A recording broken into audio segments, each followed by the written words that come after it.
What's poppin', y'all? Welcome back to another episode of NBA Weekly. I'm your host, Pee Wee the Plug, the #1 Knicks fan in the world. And in today's episode, we're doing a trade deadline review. I know I'm a little late than I usually am, but me and the Through the Wire guys were in San Francisco for the last couple of days, and I didn't have the time, the resources, the environment. The hotel Wi-Fi wasn't the best for editing and uploading YouTube videos, so I decided to wait till I got home to do it the right way. Nevertheless, here I am. We're going to dive right in it. Before we do, I do want to say, disclaimer, for those of you who are fans of teams who made small trades, please do not be upset with me in the comments if we only spend a minute or two on your team about that particular trade. We're not going to be spending 5-7 minutes on very minuscule trades. I'm just putting it out there right now, so do not be upset with me or offended just because we spend a quick time on a very small trade. But without further ado, we have every trade in front of me. Before the actual trade deadline on Thursday, we did have two trades on Wednesday. The first one was a 3-team trade that kind of got me by surprise. We see Nickeil Alexander-Walker being traded again for the second time in 2 days. This day, he was traded to the Jazz with Juancho Hernan-Gomez. The Blazers received Joe Ingles, Elijah Hughes, and a second-round pick from the Jazz. And then the Spurs got Tomas Satoransky, who was also involved in the C.J. McCollum Pelicans trade.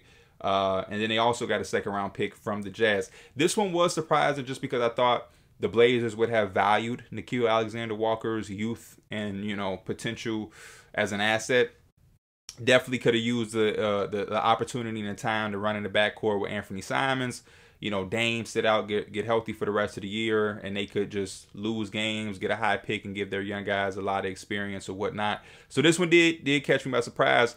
But on the other hand, hearing their plan the next day, you know, made it make more sense. They're trying to have as much, you know, financial flexibility to retool and rebuild this roster around Dame in a proper way to get back to a way where they can win.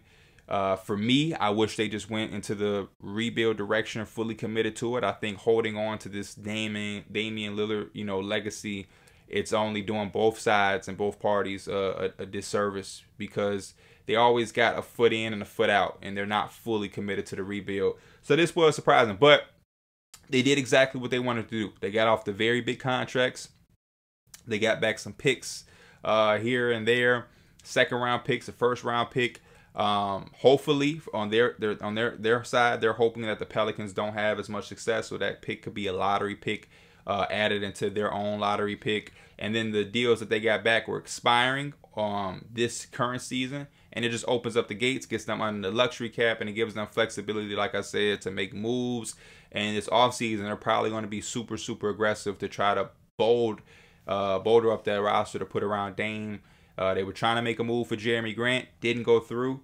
And then on the flip side for the Jazz, Nickeil Alexander-Walker is a guy that they liked since the draft in 2019. So I think it's always important for a young player like him to go to a place where you're wanted.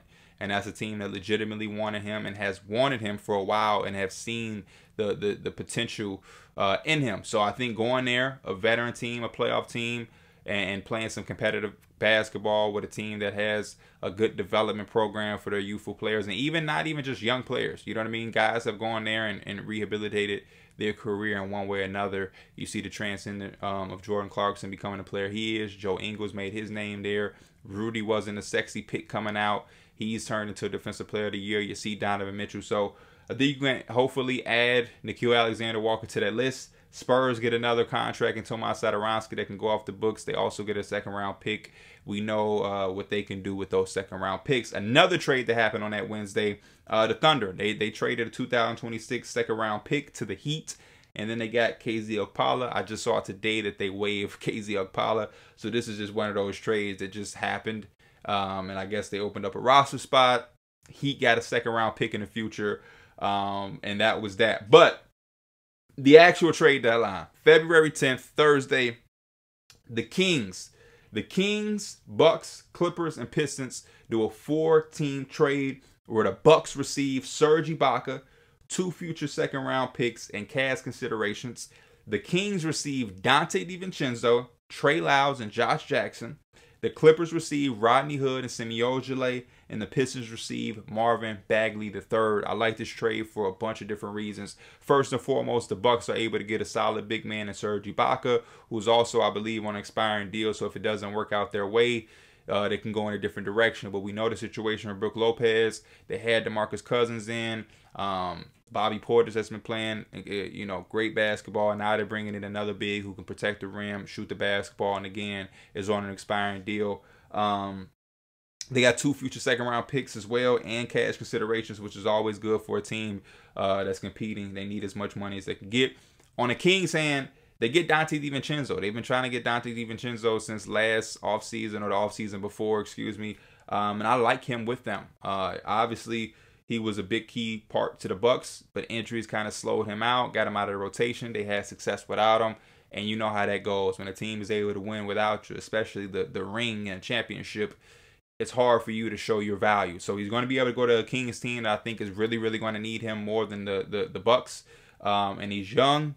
Restricted free agency is coming up. Hopefully he can get paid. They can retain him. They're also getting 2 throw-in guys from the Pistons who, you know, play hard, are young, and can get some minutes in the King rotation on any given night, which is Trey Lyles, a floor spacing 4. And then Josh Jackson is going to be a defensive wing who you hope can knock down some 3-point shots. Because if he's doing that, then he's able to get 15 to 20 minutes from you on any given night. Then the Clippers, again, Rodney Hood, Semi Ojeleye, these are contracts that'll just go off the books in the upcoming year. They're trying to open up as much money as they can and get assets back for when Paul George and Kawhi do return. So we've been seeing them make moves here and there. And also, they do have Norman Powell. So as much money as they can free up is best for them because they're spending a lot of money.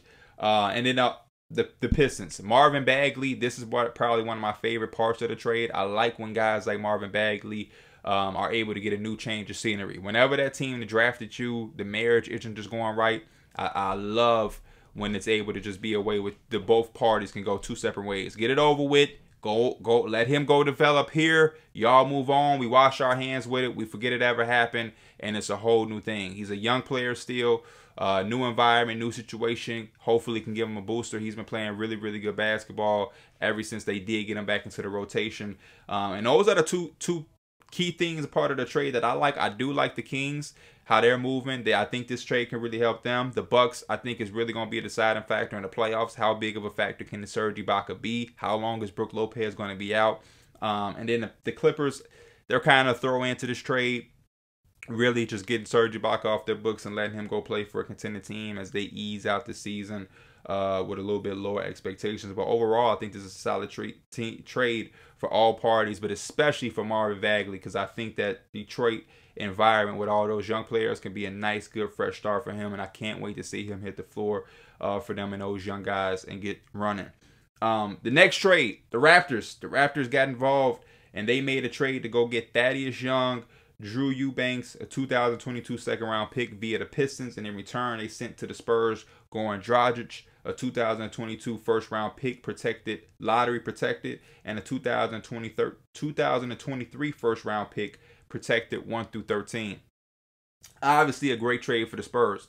They get draft compensation. Goran Dragic is a guy that they can buy out and allow to go play for a contender. And then the Raptors get a guy in Thaddeus Young, who I think can really give them some added help in the front court. Super versatile, and is a veteran who's going to help them get right back into the playoff race or maintain in the playoff race that they are, because they're only climbing and climbing and climbing. I like him with this type of team. They're super long, super versatile, defend, get out, hustle, hoop.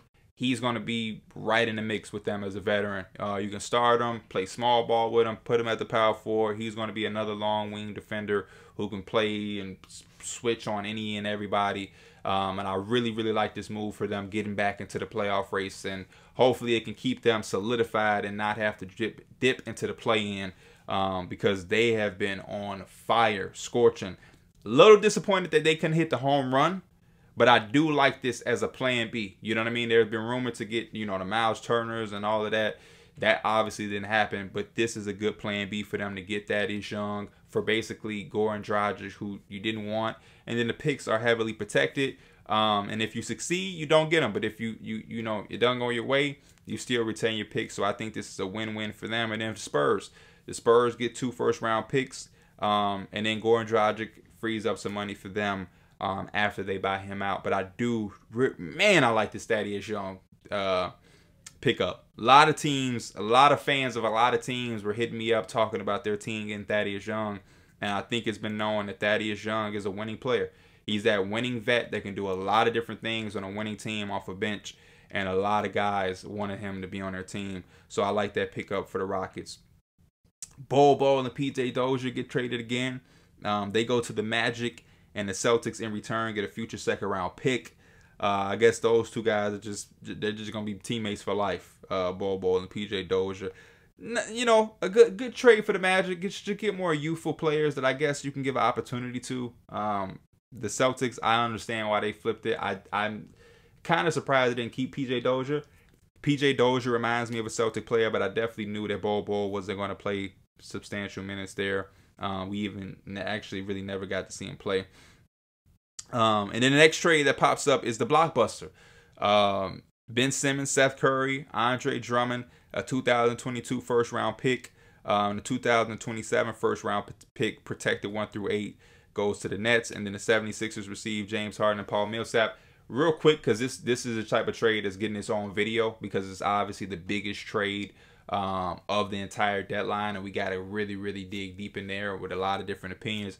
But on the surface level, I'm happy that the trade was able to go down. All right, Philadelphia 76ers and the organization, the fans, the players, it was time for them to move on from this whole Ben Simmons situation.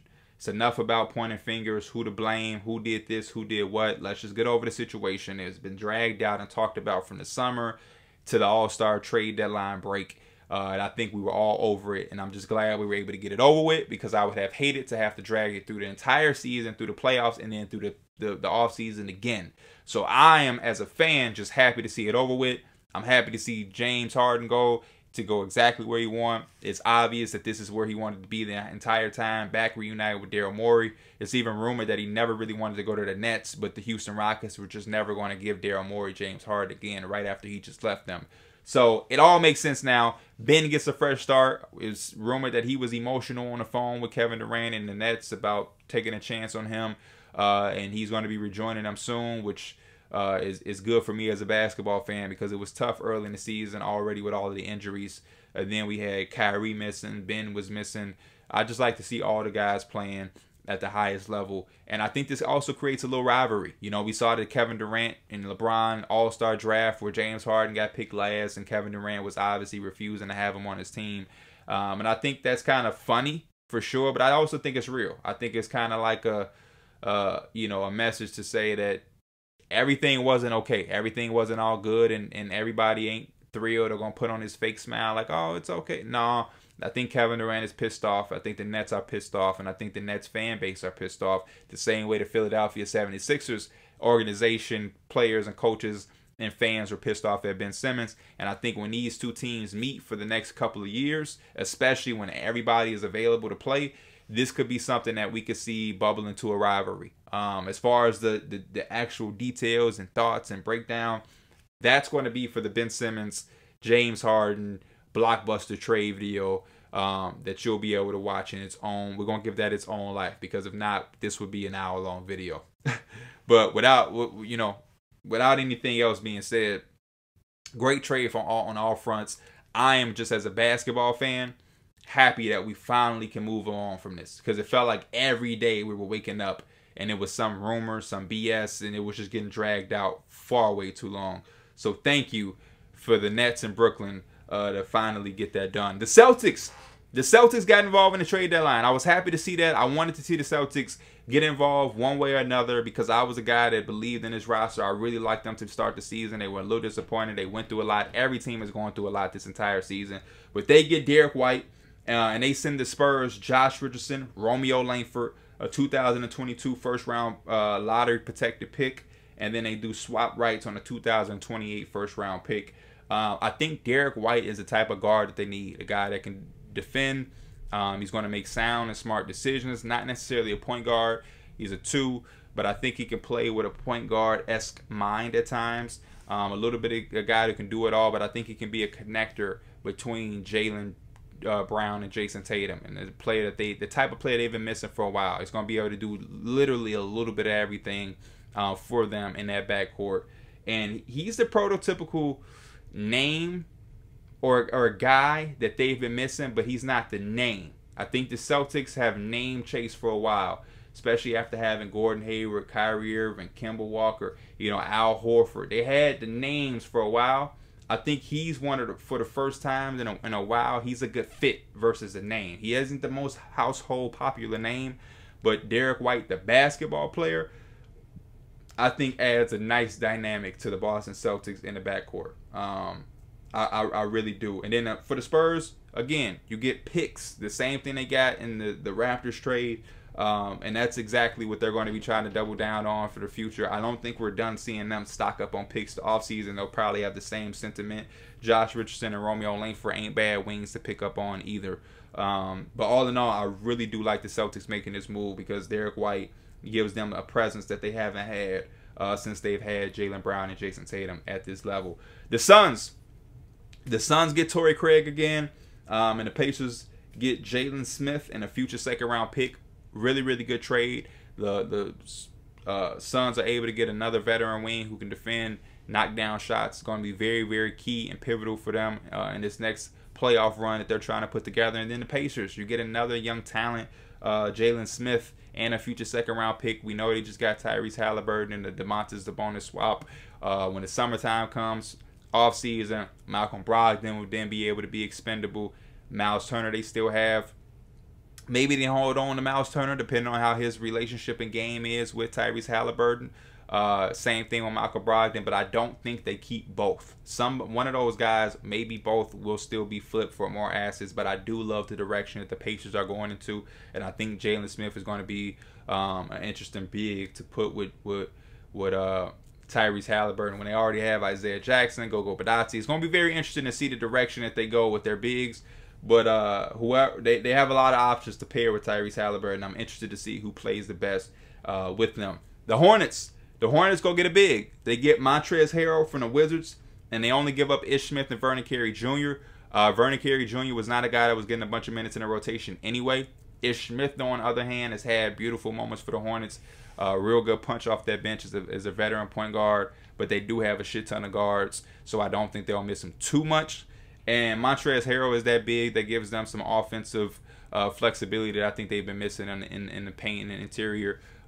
He's going to fit right in with the young guys as far as running up and down and getting out on the break and transition and whatnot. Definitely would like to see them get somebody that is a little bit more solidified as like a rim protector. Mason Plumlee and Montrezl Harrell both aren't the most defensive-minded rim protecting bigs, and until they get that, I still think we're going to be talking about them missing that inside presence. We're thinking of somebody who can be a lob partner for LaMelo, and then on the opposite end, protect the rim, block shots, and be the anchor to that defense. Montrezl will be a plus and an upgrade, especially if he's going to come off the bench, but they still are going to lack a true rim protector and rim runner for the rest of the season. The Wizards. This was a blindsider. The Wizards acquired Kristaps Porzingis for the Mavericks with a future second-round pick, and the Mavericks received Spencer Dinwiddie and Davis Bertans. I was really shocked at this trade and kind of confused at first. The moment it happened, I was definitely like, what are the Mavericks doing? But it makes a little bit of sense. The Mavericks are just as good without Porzingis when he's healthy and when he's hurt. They're kind of the same. Porzingis hasn't been available, and I think that's one of the most important parts for the Mavericks is that he just hasn't been there. And he is such a big presence at the same time that they go through a lot having him for him to not be there, if that makes sense. So this is a guy that they're trying to incorporate in the offense. They have to consider. They're trying to make comfortable. They're paying him a max contract. And they're doing a lot of these things to cater to him, and he's not really there. And when he is there, it ain't like he's all-star version of Porzingis. He's not bad. Don't get me wrong. He's been a lot better this year, but it still isn't an all-star pairing with Luka. And I think they just wanted to wash their hands, move on from it. Spencer Dinwiddie and Davis Bertans aren't the sexiest names, but I do think Davis Bertans is the type of big man shooter who could have his game elevated again by playing with a Luka. And then you have to just bet on Spencer Dinwiddie maybe having a tough year after post-injury. Maybe he comes back and he's better next year. Maybe he plays better with Luka. But I understand why they were willing to wash their hands with the Porzingis situation. And then on the flip side, this is one of the only ways that Washington can upgrade with this type of talent level. Porzingis does have his interest, in his injury history, but he is a talent that the Washington Wizards don't have, and without this trade wouldn't be able to get. This is the type of risk they're going to have to take and that they've been taking. Even the Russell Westbrook trade that they did for John Wall, these are the type of moves they have to make because they're not getting a free agent. Kawhi Leonard type of players don't go to Washington. They don't have the trade assets to go out and trade for a star. Their lottery and draft picks aren't ever too low because even though they're not great, they're never at the bottom of the barrel. So this is a risk that they had to take. You try to put together the best team you can around Bradley Beal, and so far Kuzma stood out, and you hope that trend continues and you take the Mavericks trash and turn it into treasure. Same thing they did with the Lakers. The Lakers, what they thought was trash, the Wizards early in the season made it their treasure, and hopefully they can have the same type of success with Porzingis and find a way to keep Bradley Beal there with his deal ending very soon. And then the last trade, buzzer beater trade we had was Dennis Schroeder going to the Rockets with Enes Kanter and Bruno Fernando. Kanter was released, and then the Celtics get Daniel Tice again, another move that I like along with the Derek White trade. Dennis Schroeder may get bought out. We know the Houston Rockets are a young up-and-coming team. They may buy him out, allow him to go to a contender or somebody that's trying to make the playoffs like the Lakers or something. But I do like Daniel Tice going back to the Boston Celtics. Played his best basketball there. Knows the system already. Comfortable with those guys. And he's going to go right back like he never left. And the Celtics are now pushing themselves into having a playoff roster. And I'm a fan of it. All in all, one of my favorite trade deadlines. I think we had a lot of action leading up to the trade deadline. The Tyrese Halliburton trade, the CJ McCollum trade, the Karis LeVert trade. Those are all trades that I broke down when they happened. You can go see it right here on the Pee Wee the Plug channel. If you are new and you do like this type of content, hit the subscribe button. I do this on a consistent basis. If you're already familiar, hit that like button to get us to a wider viewership. And as always, I will see you guys soon. I am Pee Wee the Plug. This is NBA Weekly. The trade deadline was popping. I'm out. Peace.